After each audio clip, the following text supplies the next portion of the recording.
Le président du Faso à l'écoute du monde rural burkinabé, les échanges directs entre Blaise Compaoré et les producteurs ont permis d'exprimer les préoccupations dans le paysanat et de prendre des engagements pour une agriculture encore plus compétitive. Nous irons à Fada pour les dernières actualités de la 17e GNP. Blaise Compaoré sur le chemin du retour marque un arrêt à Zorgo, une halte pour des échanges avec les populations. Et puis le maire de Ouagadougou qui va en guerre contre l'utilisation anarchique de l'espace publicitaire dans sa cité. Marin Kazmi Ilboudo veut mettre de l'ordre dans tout ça. Ce sont les titres qui seront développés pour vous dans ce journal. Bienvenue à tous et merci à vous de suivre le 20h de la télévision de Burkina. Journée internationale des paysans, édition 2014, c'est fini à Fadangourma. Le président du Faso a une fois de plus donné la parole au monde rural pour le point de la campagne agricole et les insuffisances relevées qui freinent encore le rayonnement de l'agriculture burkinabé. Nos équipes sur place à Fada ont suivi les échanges directs entre Blaise Compaoré et les producteurs ainsi que les dernières actualités de la 17e GNP. Godefroy Bazier, bonsoir. Dites-nous, que peut-on retenir de la 17e GNP qui s'achève à Fada? Bonsoir Marguerite Douagneau. Il faut dire que Fadangourma a retrouvé son calme habituel qui tranche d'avec le branle-bas de combat de ces derniers jours. La 17e journée nationale du paysan, vous l'avez dit, est bel et bien terminée. Les échanges directs entre le président du Faso et les producteurs au stade Nungu ont été le dernier acte de l'édition 2014. Sur les engagements pris et les préoccupations évoquées, suivons le reportage signé Abdelaziz Yagibou. Le bilan des engagements pris à l'édition 2013 de la Journée nationale du paysan fait état de taux de réalisation qui oscillent entre 50 et 100%. Les promesses de renforcer la résilience des populations, d'accompagner l'Union nationale des producteurs dans l'acquisition de 300 tracteurs en hors taxe hors douane et de produire 730 000 tonnes de coton graines au titre de la campagne agricole 2013-2014 ont été tenues à 100%. En matière d'élevage, sur les 23 millions de volailles prévues pour être vaccinées contre la maladie de Newcastle, plus de 16 millions de volailles l'ont été. 100%, c'est le taux de mise en œuvre des engagements relatifs à la promotion des cultures fourragères dans tous les villages. L'inventaire des engagements liés à l'environnement indique que les écocitoyens naturels dégradés ont été régénérés à 100% avec 15 000 hectares de terres récupérés à travers des techniques diverses.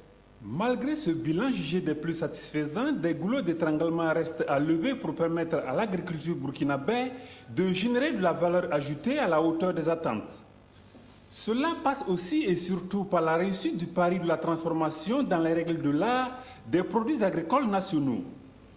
Face au président du Faso, les producteurs ont plaidé pour la mise en place de fonds d'appui efficients et efficaces. Ils ont insisté sur la nécessité de mettre à la disposition des transformateurs et transformatrices des technologies adaptées, mais aussi de créer et de multiplier les unités de fabrication de matériel de conditionnement.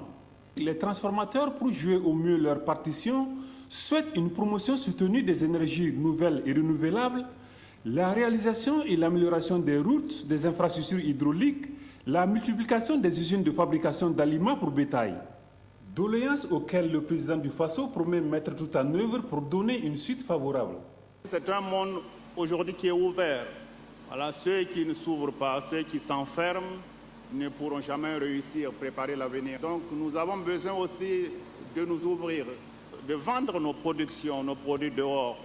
Et cela nécessite bien sûr pour nous d'aller vers des normes de qualité qui permettent à l'extérieur, à nos produits d'être compétitifs à l'extérieur, mais aussi qui attirent des consommateurs étrangers. Nous devons être tous mobilisés. Puisque on a parlé des routes aussi, on a parlé du financement, je crois que tout cela, ça concerne des ministères ici présents. Alors donc nous avons cette dimension collective du chemin à parcourir. À toutes les préoccupations soulevées par les producteurs issus des différentes régions et des filières diverses du secteur agro-silvo-pastoral, les ministres compétents ont tenté d'apporter des éléments de réponse.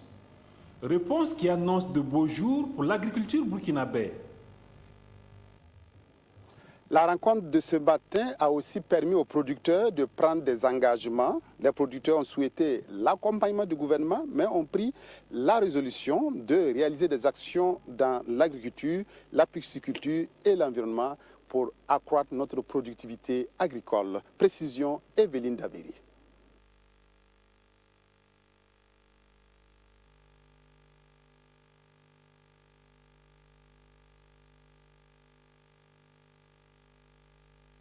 Entendre d'un moment à l'autre le reportage d'Evelyne Dabiri. Producteur des secteurs agro-silvo-pastoraux pour l'année 2014 constitue le dernier acte de cette JNP, la Journée nationale du paysan. Une somme d'engagement qui va dans le sens d'une amélioration de la qualité et de la quantité des productions. La majeure partie des engagements s'accordent dans un premier temps, c'est de voir comment il faut protéger les ressources naturelles, notamment les produits forestiers non lignés, qui sont beaucoup à la base de la transformation.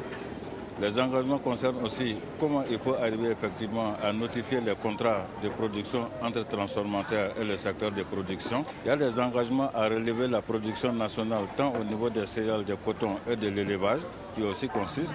Et il y a aussi l'engagement aussi à ce que l'État puisse matérialiser son domaine foncier national à travers la protection des forêts classées. Des recommandations et des doléances ont été émises par les producteurs afin de tenir ces engagements. Et à ce titre, le gouvernement a apporté des réponses concrètes à certaines préoccupations. Des acteurs très actifs sont déjà dans l'exportation de la viande et c'est dans le cadre de la promotion de cette activité que son Excellence a remis hier à un jeune de 32 ans un équipement de transformation de viande d'une valeur de 32 millions de francs CFA. Nous avons un programme de construction de 10 000 bassins de collecte des eaux dans le cadre de la promotion de l'irrigation de complément. Et au niveau de la région du centre, il est prévu 200 bassins de collecte et ce sera réalisé en 2014. Moi, à mon niveau, sur place, même puisqu'ils sont venus à l'unité, en tout cas, ils ont promis de nous aider avec des foyers à gaz et des foyers électriques. Donc, j'attends. Cette 17e JNP qui clôt ainsi ses portes en cet après-midi du 12 avril est teintée d'espoir et de satisfaction. Les réponses qu'il nous a apportées sont aussi des réponses satisfaisantes. Et ce ne sont pas les mêmes réponses qu'il y a 5 ans où chacun se levait et allait dans les deux corps. Mais ce sont des réponses qui sont bien réfléchies et mûries et qui répondent aux attentes des producteurs. C'est un processus. Le thème de cette fois-ci, c'est un thème de processus. Nous sommes nouveaux dans l'activité, mais ça va permettre à tous les producteurs burkinabés à chaque fois de se concerter et de voir quelle stratégie entreprendre pour atteindre ces objectifs. Rendez-vous est donc pris pour évaluer ces engagements à Dédougou en 2015. L'exposition des produits agro-silvo-pastoraux a été aussi une manifestation phare de la JNP 2014. Place du marché à bétail de Fada, les participants à la journée ont pu découvrir les potentialités et les opportunités de l'agroalimentaire au Burkina Faso. Le président du Faso a visité hier cette exposition. Reportage Evelyne Dabiri. 17e édition de la Journée nationale du paysan, foire d'exposition des produits agro-silvo-pastoraux, et voici ce qui a été donné à voir au président du Faso. Des produits pastoraux, bœufs de près de 800 kg, des cochons de 2 mètres et même plus. Oui, on a eu des promesses. Comme l'année passée, comme ça s'est passé à Fada, on a eu beaucoup de choses. C'est vraiment très bien parce que les gens ont pu voir les produits des femmes qui sont exposées. Des produits agroalimentaires, couscous de haricots, de maïs, des jus de gingembre, entre autres, malgré des difficultés de production. Premièrement, même c'est avoir la matière première de bonne qualité. On n'a pas accès à ça. La deuxième des choses, on a un problème d'emballage. Avec le sachet, on dit que ce n'est pas alimentaire. Donc nous avons des problèmes sur l'emballage. On ne sait pas comment on va aller d'ici là. Déjà même le sachet est en rupture, il n'y en a pas. Le matériel agricole qui est exposé comporte des innovations. Comme ce tracteur qui sarcle en même temps qu'il arrose et produit de l'électricité grâce aux plaques solaires qui constituent la toiture, et le concepteur compte sur ses JNP pour augmenter son chiffre d'affaires. Parce que ça fait depuis plus de 3 ans que nous suivons effectivement cette journée. Et l'année passée, par exemple, le Premier ministre a même donné l'accord pour qu'on puisse nous commander jusqu'à 500 tracteurs. Et ce dossier est en cours. Donc cette journée-là, ça nous a apporté vraiment beaucoup parce que c'est un plateau qui nous intéresse, parce que c'est un plateau qui réunit les producteurs et puis les décideurs. Et pour ça, vraiment, la discussion est très facile, puisque vous avez tous les deux acteurs. Et nous, en tant que chercheurs, on leur dit ce que nous avons mis au point. Cette exposition est prévue pour durer 48 heures et les exposants venus des 13 régions vont vivre des moments de découverte et de partage. Le président du Faso a été suivi d'une autre découverte non moins encourageante. L'élevage au Burkina. Le complexe agro-industriel et pastoral de Fada Agropa a été visité par le chef de l'État hier après-midi. Reportage Wendata Nathalie Kaore. Le président du Faso au complexe agro-industriel et pastoral de Fada. Créé en 2005, Agropa s'est avant tout spécialisé dans la production d'aliments pour bétail, la production d'huile raffinée pour la consommation humaine et la production de savon et d'eau minérale. Mais Agropa, c'est aussi des activités d'élevage comme l'embouche bovine et l'élevage en stabulation à vocation laitière. L'initiative est à saluer selon le président du Faso qui a pu visiter les différentes composantes de cette société à responsabilité limitée. Par l'initiative, par le courage, la détermination, mais aussi avec beaucoup d'imagination, on peut dans ce monde rural saisir les nombreuses opportunités qui s'offrent à nous. Et il suffit d'avoir de la détermination pour mener à bien de telles initiatives. Et je crois que malgré les difficultés, il doit être possible qu'à travers cet exemple, nous puissions aussi faire partager à de nombreux citoyens qui pensent que lorsque on n'a pas de travail, on ne peut rien faire d'autre. C'est dire que nous sommes venus surtout pour voir, apprécier et aussi encourager notre frère ici. Pour le promoteur du complexe Agropa, recevoir le président du Faso à son usine est un honneur, mais surtout une opportunité pour lui faire part des difficultés auxquelles il est confronté, dans l'espoir de trouver des solutions à ces difficultés. Je suis très heureux de recevoir son Excellence Monsieur le Président du Faso et toute sa suite au sein de ce complexe-là.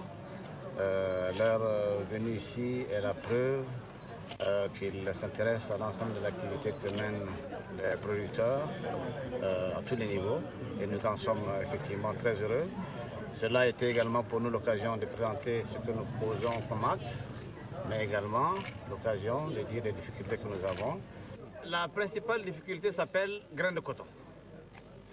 C'est la matière première sans laquelle rien ne peut se faire. C'est la matière première avec laquelle, si nous l'avons en abondance, nous pouvons faire beaucoup de choses. Nous pouvons créer beaucoup d'emplois, créer de la valeur ajoutée, renforcer le tissu industriel national, assurer la promotion de l'élevage et j'en passe.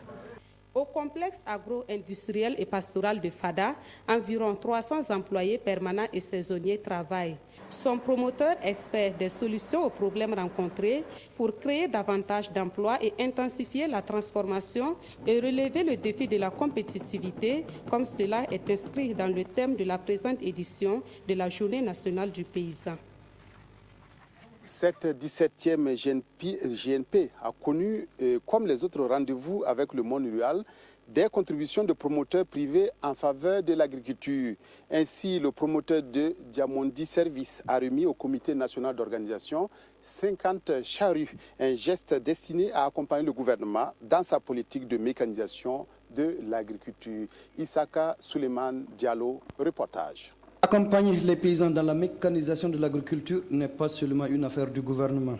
Ce natif de la région de l'Est l'a si bien compris. Le promoteur de Diamondi Service, Salif Tendano, a remis le 10 avril dernier au coordinateur national de la 17e édition de la Journée nationale du paysan 50 charrues au profit des producteurs. Nous nous ferons fort de répartir de façon symbolique, j'allais dire, dans les 13 régions, telle sorte que chacun sache qu'il y a des efforts qui sont déployés par le gouvernement, mais que ces efforts sont de plus en plus soutenus par des opérateurs économiques conscients que le développement d'une région ne peut pas être la seule affaire du gouvernement, mais c'est l'affaire du gouvernement appuyée par les fils et les filles de chacune des régions. Le donateur, par la voix du gouverneur de la région de l'Est, Bertin Somda, dit apporter sa modeste contribution pour accompagner les producteurs dans leur travail. Nous, notre espoir, c'est que ceux qui vont recevoir ces charrues, au bout d'un an, 2 ans, qu'ils puissent les transformer en 2 charrues, puis en 3 charrues, puis en tracteur un jour. C'est ça qu'on appelle le développement. Il ne s'agit pas de prendre une charrue et puis de se contenter de ça. Ce don qui survient à l'occasion de la Journée nationale du paysan à Fada va un temps soit peu soulager les producteurs et stimuler d'autres bonnes volontés à emboîter les pas de Salif Tendano. La tenue de la 17e édition de la Journée nationale du paysan a été aussi une tribune pour la coordination nationale du programme spécial de création d'emplois pour les jeunes et les femmes de faire connaître davantage ce programme. Reportage Issaka Suleiman Diallo. La communication qui s'est tenue dans la salle de réunion de l'hôtel Panache a permis au coordonnateur de décliner les grands axes du programme. Dans son exposé, le coordonnateur du programme spécial de création d'emplois pour les jeunes et les femmes s'est appesanti sur 2 composantes qui visent les jeunes ruraux et les femmes. Il est ressorti que pour l'année 2014, 2000 jeunes diplômés seront formés à l'auto-emploi. Nous sommes là pour pouvoir rencontrer ces femmes et ces jeunes qui, à l'occasion de cette journée, sont venus nombreux à Fada. Et pour ce qui concerne la communication, il s'est agi de présenter le programme dans son ensemble et de présenter ensuite le plan d'action de 2014. Pour les bénéficiaires, le programme spécial de création d'emplois pour les jeunes et les femmes est une action salutaire car il leur a permis de s'insérer dans la vie active et d'apporter une plus-value à l'économie nationale. La femme est sortie de la pauvreté. Le PCE nous a permis de payer les frais de scolarité de nos enfants. Ça permet d'ouvrir des opportunités pour désormais travailler, je vais dire, de façon durable dans une structure en tant qu'employé avec un contrat en bonne et due forme.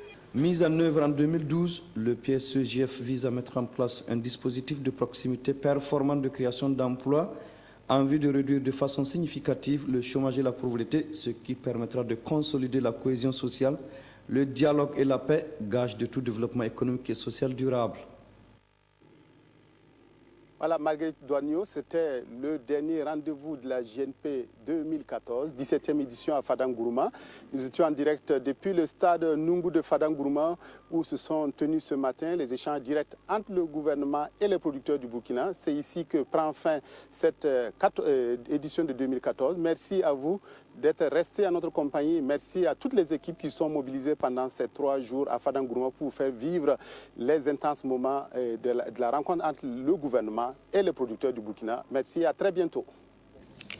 Voilà, merci Godefroy et rendez-vous donc en 2015 pour la 18e journée nationale du paysan.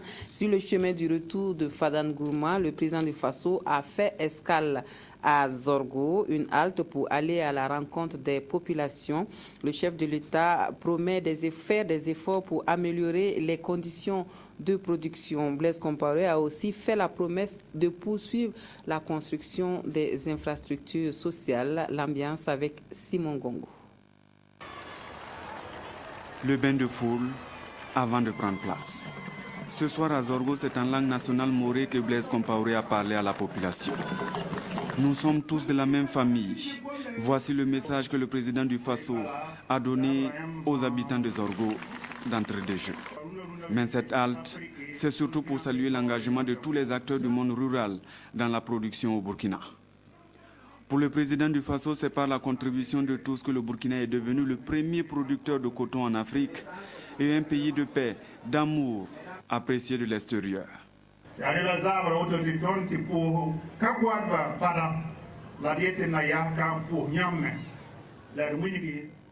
De retour de la GNP, j'ai marqué un arrêt pour vous saluer. Nous avons pour défi de développer l'agriculture et vous, à Zorgo, vous êtes concernés.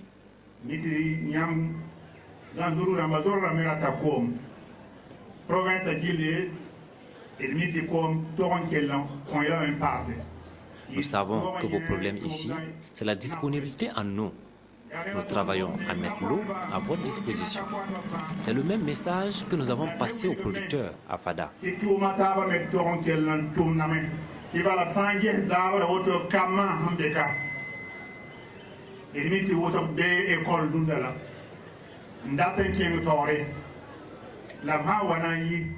Mais au-delà de l'agriculture, il nous faut construire des écoles, des centres de santé et permettre aux élèves qui sont en classe d'avoir de l'emploi après leur formation.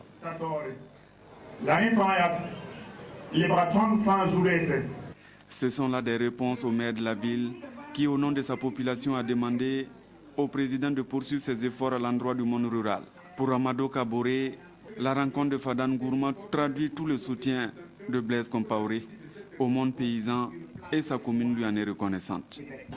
Nous sommes convaincus qu'au Gandourou et ailleurs, aucune réussite socio-économique n'est possible sans la prise en compte de la promotion des activités du monde rural. Et dans ce sens, nous sommes convaincus que vous avez et vous aurez toujours un regard attentif aux préoccupations du monde rural du Gandourou. Mais avant de partir, Blaise Compaoré a promis aux habitants de Zorgo de revenir avant la fin de son mandat pour passer un message fort. À Bobo-Dioulasso, le Front républicain a sonné le rassemblement cet après-midi et les militants et sympathisants ont répondu à l'appel au stade Wobi.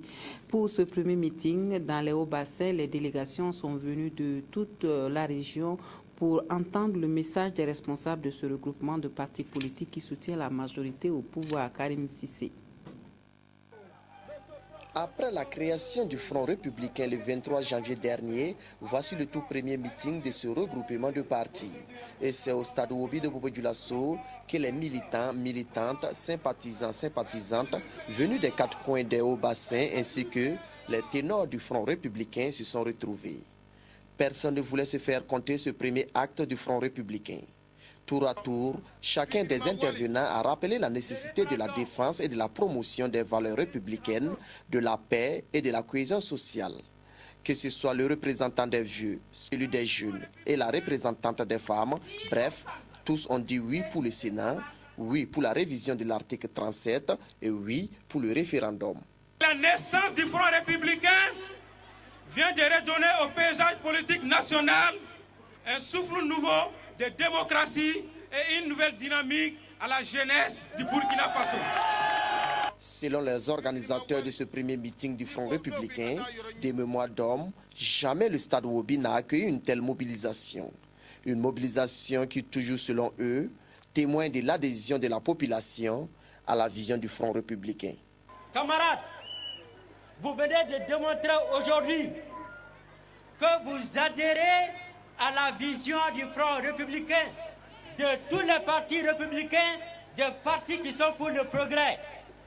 Vous venez de témoigner votre attachement au président Blaise Compaoré.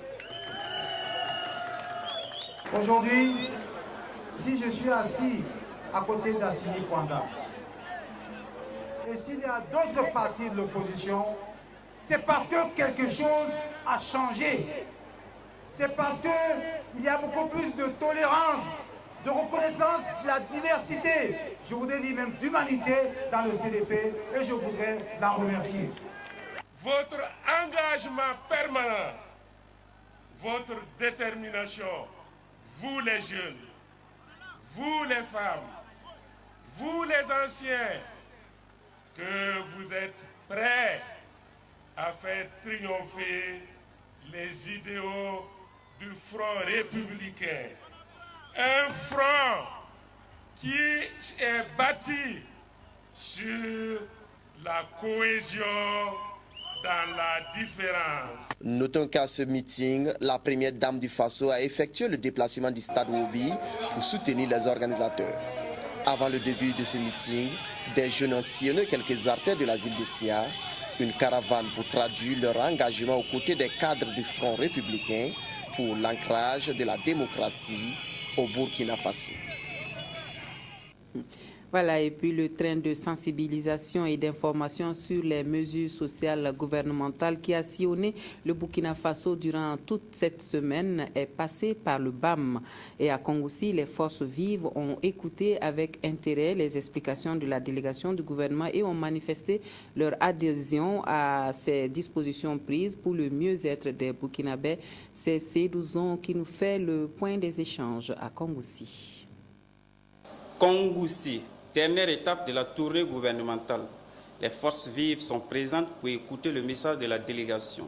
À cette étape, le ministre Dramane Yamego fait le point de la sortie. Nous sommes très satisfaits de la mobilisation, de l'écoute des forces vives des 3 provinces que nous avons parcourues.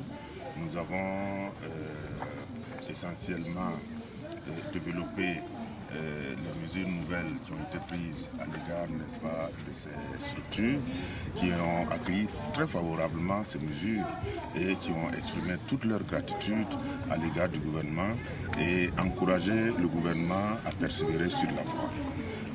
Naturellement, les forces vives ont tiré argument de l'occasion pour signaler des préoccupations qui étaient les leurs.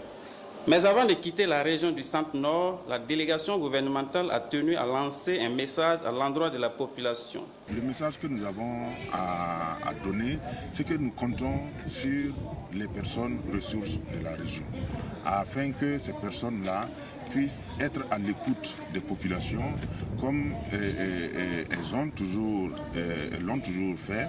Et nous comptons sur la population afin que la population demeure active, afin de travailler, parce que je crois que les résultats, c'est au bout du travail qu'on engrange les résultats. Elle a aussi donné l'assurance aux forces vives de la région du Centre-Nord que leurs doléances seront transmises à qui de droit. Au chapitre santé de ce journal, les autorités sanitaires du Centre-Est rassurent. Aucune menace d'épidémie dans cette région, côté méningite en tout cas. Les spécialistes de la santé estiment toutefois que la surveillance se doit d'être accrue du côté de la rougeole au regard de certaines informations reçues.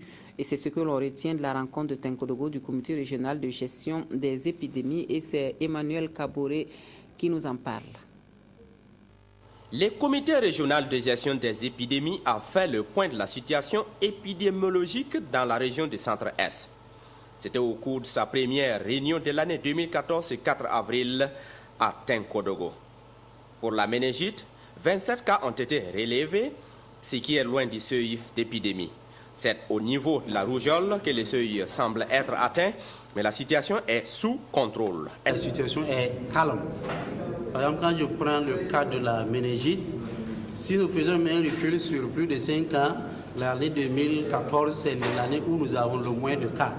Nous avons enregistré 127 cas pendant 3 mois. Et sur les 127, il y a 27 seulement qui se sont révélés être de vrais cas. Donc vraiment, côté méningite, la situation est calme. C'est peut-être du côté de la rougeole où nous avons des cas dans certains villages. Mais là aussi, le traitement est bien pris en charge. Ça fait que sur 300 cas de rougeole que nous avons notés pendant 3 mois, il n'y a eu qu'un seul décès. Une campagne de vaccination est prévue au cours de ce mois d'avril sur toute l'étendue de la région et concerne les enfants de 5 à 14 ans contre la bilharziose. Ces campagnes sont nécessaires parce que nous avons difficilement la possibilité de réunir l'ensemble des ressortissants de nos régions pour les vacciner en même temps. Il y a toujours quelques-uns qui sont en mouvement, qui ne sont pas présents au moment des vaccinations et dans le souci effectivement d'éradiquer cette maladie, il est important que l'ensemble de nos populations soient vaccinées. En ce qui concerne les maladies émergentes comme la dengue, aucun cas n'a été relevé, mais il faut rester vigilant. Ce qui est d'actualité, c'est la fièvre Ebola qui semble être à nos portes, mais il n'y a pas lieu de paniquer. 2 millions de francs CFA pour soutenir les dialysés et les malades souffrant d'insuffisance rénale. C'est le résultat de la collecte de fonds initiée par le Lions Club Ouaga Synergie. La direction du centre hospitalier Yalgado Ouedraogo a apprécié ce geste qui va soulager bien de patients. Le reportage est de Nathalie Savadogo-Nabaloum. Lions Club Ouaga Synergie offre un chèque de 2 millions de francs CFA à l'association burkinabé des dialysés et insuffisance rénale à Budir. L'objectif est de venir en aide aux malades dialysés et insuffisance rénale dans la prise en charge de leurs soins. Pour le président, ce geste répond à la devise de Lions Club Ouaga Synergie qui est de servir les plus démunis. L'objectif de Lyon, c'est de pouvoir contribuer donc à soulager la misère dans le monde.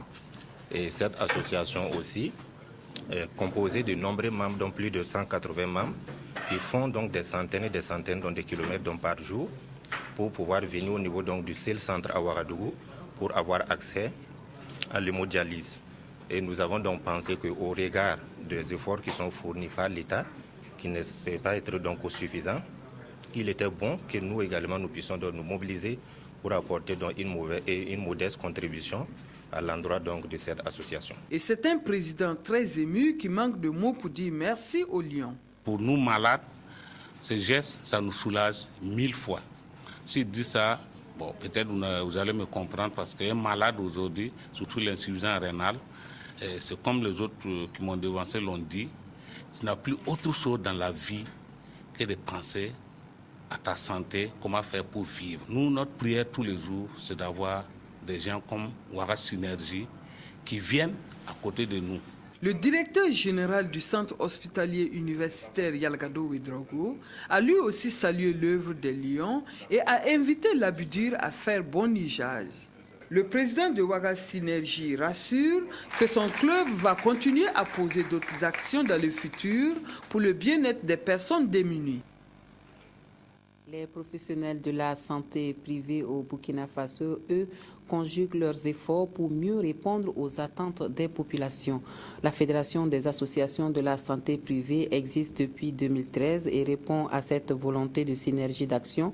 La première assemblée générale de cette structure fêtière a jeté les bases d'une stratégie qui devrait contribuer dans un premier temps à assainir le milieu de la santé privée au Burkina Faso. Nous suivons le reportage de Moumouni Soubega. Constituée de 13 structures œuvrant dans les différents secteurs de la santé, la Fédération des associations de la santé privée au Burkina Faso PB prône l'union de ses membres et une santé de qualité et accessible à tous. C'est la première assemblée générale de la fêtière de la santé privée au Burkina et 2 points sont inscrits à l'ordre du jour. C'est juste un bilan financier et moral de notre association, de notre jeune association. Et cela va nous permettre, bien entendu, de recentrer ou de réorienter nos objectifs et de mettre en place un plan stratégique, un plan d'action stratégique qui nous permettrait de dérouler tout le programme que nous avons déjà concocté et qui nous permettrait sûrement de réaliser de belles choses pour cette structure. À la Banque mondiale, les actions de la FASPB sont suivies de près. Elle s'engage à apporter sa touche afin de lui permettre d'atteindre les objectifs escomptés. Et dans les années à venir, nous allons continuer à financer les activités et dans quelques mois, on va donner des incinérateurs pour la gestion des déchets biomédicaux. On finance des équipements de laboratoire, la formation et aussi des échanges avec les autres pays où il y a ces organisations telles que le Kenya. C'est en 2013 que la Fédération des associations de la santé privée au Burkina a vu le jour. À travers cette fédération, les responsables entendent également mettre de l'ordre dans le secteur et contribuer à l'amélioration de la santé des populations au Burkina. Après la salle d'hospitalisation, bientôt une maison de la femme pour le département de Kouka. C'est une promesse du député Edi Komboego en réponse aux doléances de l'autre moitié du ciel dans cette localité. Et à Kouka comme à Diantola, c'est un accueil chaleureux qui a été réservé aux généreux donateurs par des populations qui avaient encore une longue liste de préoccupations à soumettre à l'élu national, Anna Lucie Kiri. Le député Edi Kombouego et la délégation qui l'accompagnait ont tout d'abord été accueillis à Djontala, localité située à 22 km du département de Kouka. Les populations se sont mobilisées pour la circonstance. Leur porte-parole a saisi l'occasion pour présenter brièvement leur village et égrener un chapelet de doléances. Il s'agit notamment de l'érection de Djontala en une commune rurale, de la réalisation des micro-barrages, de l'acquisition d'une plateforme multifonctionnelle, toutes choses qui devraient contribuer à améliorer leurs conditions de vie et d'existence. À Kouka, les populations qui sont sorties nombreuses pour accueillir leurs hôtes du jour ont également fait part de leurs préoccupations. Le général Gilbert Diengéré a été interpellé à travers l'allocution du président du conseil villageois de développement, l'invitant à peser de son poids pour le bitumage de leur route. La réponse du chef d'état-major particulier du président du Faso a été immédiate. J'ai écouté attentivement les messages que vous avez transmis à mon endroit pour que je sois la courroie de transmission auprès de son Excellence le président Blaise Compaoré, président du Faso, et je ne manquerai pas de lui transmettre votre message. Certaines préoccupations, dont la construction de la maison de la femme, étaient plus spécifiquement adressées au député Fatoumata Diengéré. J'ai déjà dit que je ferai la maison de la femme pour les populations de Kouka. Et je vais le réaliser. Vous l'avez entendu, Edi Kombouego ici est venu. Il a déclaré qu'il allait réaliser la maison de la femme. Et cette maison de la femme, je vous le promets, nous serons ici à Kouka pour son inauguration. Rendez-vous est pris pour l'inauguration de la maison de la femme de Kouka dans les prochains mois. À l'occasion, cette maison sera dotée en matériel. C'est du moins la promesse qu'a faite la marraine à l'occasion de la cérémonie d'inauguration de la salle d'hospitalisation du centre de santé et de promotion sociale de Kouka dans les Banwa. Le département de l'aménagement du territoire et de la décentralisation devra bientôt disposer d'une politique sectorielle d'aménagement et de développement durable. Les versions provisoires sont en cours d'amendement. Une dernière étape pour parfaire le document grâce aux suggestions qui seront faites. Estelle Judith Assouba. Ce document est la version provisoire de la politique sectorielle d'aménagement et de développement durable du territoire et de la décentralisation. Les acteurs du développement, les collectivités territoriales et les partenaires techniques et financiers doivent prendre connaissance de son contenu et apporter des amendements. Alors, son contenu, c'est quoi? C'est de voir en matière de décentralisation d'ici à 10 ans, puisqu'on a une vision sur l'ensemble du territoire sur 10 ans. D'ici 10 ans, qu'est-ce qu'on veut avoir en matière de décentralisation de notre pays et en matière d'aménagement du territoire? On a une vision qui a été formulée dans le document, c'est que d'ici 2023, on ait des collectivités territoriales vraiment viables et complétées, porteuse effectivement de développement économique local. C'est ce qu'on recherche à travers ce document. Toutes les 13 régions du Burkina Faso doivent se prêter à cet exercice dont le top départ vient d'être lancé dans le centre. L'objectif est de parfaire cette politique et son plan d'action. À l'instar des autres régions, il est prévu dans la période du 7 au 11 des ateliers régionaux au niveau de chaque région pour qu'ensemble avec les forces vives de la région, nous puissions examiner et amender le projet qui définit la politique sectorielle au niveau de l'aménagement du territoire et du développement rural. Donc ce matin, nous sommes là pour analyser ce dossier, apporter nos observations afin de l'améliorer. Les suggestions et les amendements qui seront apportés par les acteurs du secteur au niveau des régions seront centralisés à Ouagadougou au cours d'un atelier national. Et c'est à l'issue de cette rencontre que le ministère de l'Aménagement du territoire et de la décentralisation disposera de sa politique sectorielle d'aménagement et de développement durable du territoire et de la décentralisation. Les responsables de la police nationale ont eu droit à leur part de sensibilisation dans la lutte sur la lutte contre la corruption, la formation dont ils ont bénéficié grâce à l'appui du RENLAC avec pour but final la constitution d'un comité anti-corruption. Claudine Bikaba. La corruption, une gangrène dont les conséquences ne sont plus à démontrer au Burkina Faso. Et la police nationale n'occupe pas toujours une place honorable dans les statistiques du RENLAC sur l'état de la corruption dans notre pays. C'est donc dans le but de réduire les effets de ce phénomène que les chefs de service de ce corps se sont retrouvés à l'école de 48 heures pour être formés à lutter contre ce fléau à l'interne comme à l'externe. Une initiative de la Direction générale de la police nationale et du RENLAC. On a identifié la police nationale et je crois aussi qu'au niveau du ministre, il a été d'accord pour que on se joigne effectivement à la direction générale pour faire en sorte que on puisse venir inoculer, si on veut dire, des vertus au niveau donc de la police nationale.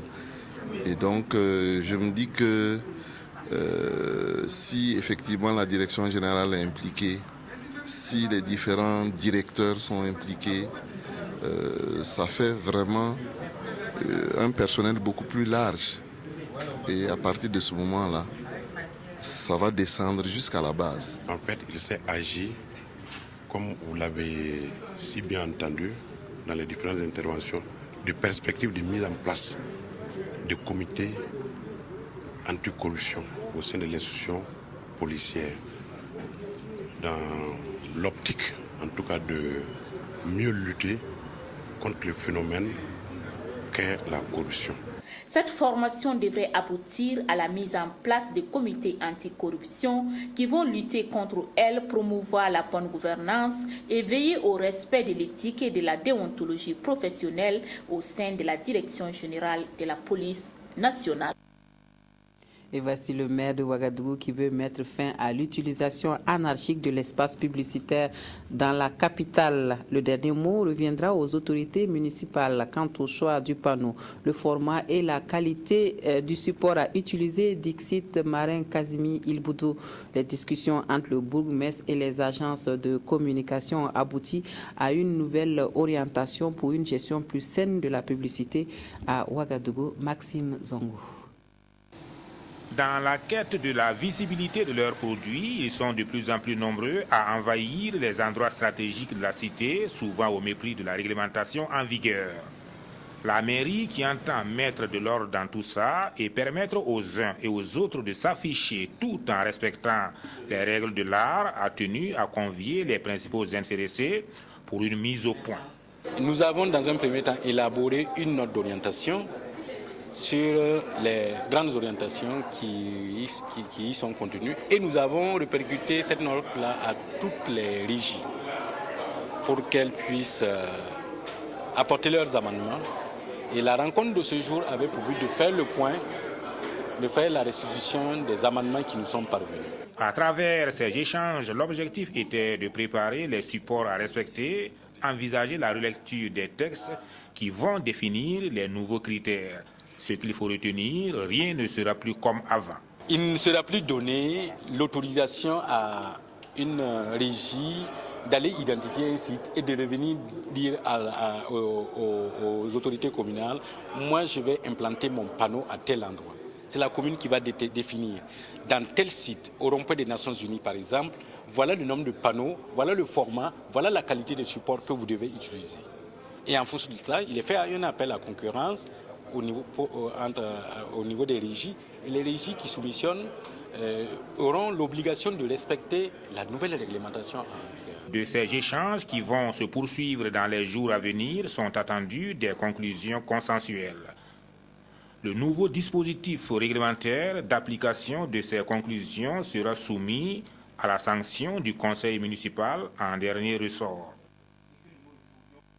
Voilà, c'est tout pour cette édition de l'actualité. Merci à vous de nous avoir suivis. Un excellent week-end à tous et à toutes. À demain.